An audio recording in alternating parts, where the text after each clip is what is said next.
Hey, what's up, guys? So, the much awaited Biden Putin summit took place earlier this week. No doubts, President Biden walked in with lower expectations for making any real progress or scoring a quick win during this summit. In case if you did not know, cybersecurity has been a big issue between the two nations since there has been a sharp rise in the number of cyber attacks since the pandemic began.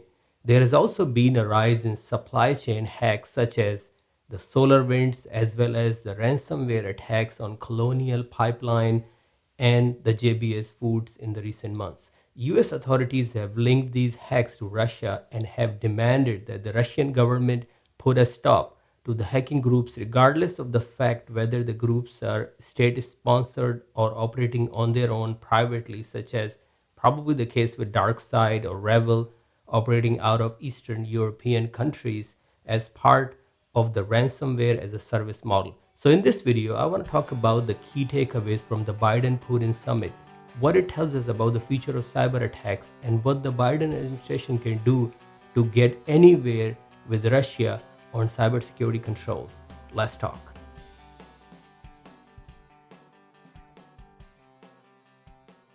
Hi, my name is Afaq. Hope you're doing well. Cybersecurity was one of the most important topics between the two Cold War rivals. While there were no gains made during the summit, the two sides agreed to kick off a deeper expert level discussion on cybersecurity cooperation. Yep, whatever that's supposed to mean. Putin also made a bunch of accusations without many details for cyber attacks supposedly carried out by the US over the past year. Anyhow, what's worth noting is that the last week the US and Russia signed an agreement along with 20 other countries in saying that states should not give shelter to cyber criminals or anyone involved with hacking another nation's critical infrastructure during the peacetime. There have been such agreements in the past as well, so don't hold your breath on this one. Anyhow, here are the two key takeaways that we can take home post summit. Number one, words without actions won't fix anything. Biden said he gave his Russian counterpart 16 critical areas that should be off limits to cyber attacks. But then he followed up with this. Take a listen. I pointed out to him we have significant cyber capability, and he knows it. He doesn't know exactly what it is, but it's significant. And if in fact they violate these basic norms, we will respond. Cyber. He knows.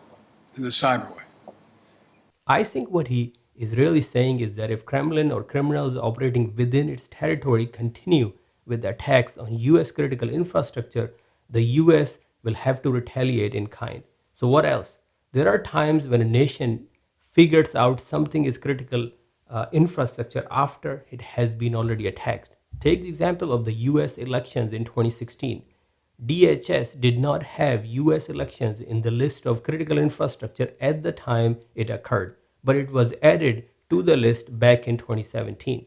The moral of the story, we don't know what we don't know, so cross-border cyber attacks are a bad thing, period. So what can we learn about the future of cyber attacks from this summit?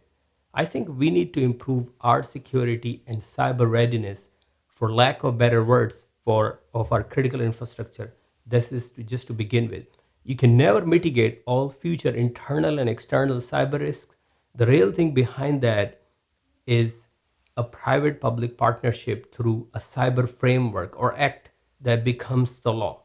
What else? The US and the EU should come up with a consistent categorization of what constitutes critical infrastructure. A list of 16 industry sectors is not going to be enough. Like, does it mean everything not on the list is up for grabs? So I'm not a big fan of such lists. What else? I think there should be more focus on both attribution and disruption of groups that carry out cyber crimes. What else? I think we need a Geneva Convention, so to speak, for cybersecurity, i.e. an international commitment and agreement for the disruption of cybercrime worldwide. What else? I think ransom payments to cyber criminals should come with penalties. Like if a business makes ransom payments to get their operations up, much like an SEC, we should have a body that can open up an investigation into that business and generate a report on what happened. Likewise, if a business can successfully gets its operations back up without making ransomware payments, it should be applauded. So now here is my final thought.